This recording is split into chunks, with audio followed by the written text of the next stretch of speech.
এই দেখেন গাছগুছলা, বাড়িঘর, মরুভূমির মতো কত দূরে যাই এর নামাজের মসজিদের মিম্বার দেখা যায়। ওইখানে যাবো, এটা বড় মসজিদ, সবাই আমরা ওইখানে নামাজ পড়ি। দেখেন খুব সৌন্দর্য জায়গাটা, দেখেন মরুভূমি, হাঁড়ি হাঁড়ি যাইতেছি, খুব সুন্দর লাগে।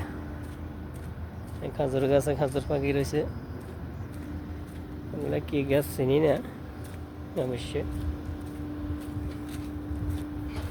উমানি গাছ ওগুলো আর কি, উমানি বাড়িঘর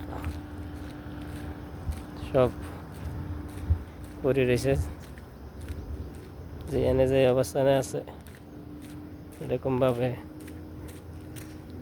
ওই অনেক দূরে বাগান দেখা যায়, খেজুরের বাগান।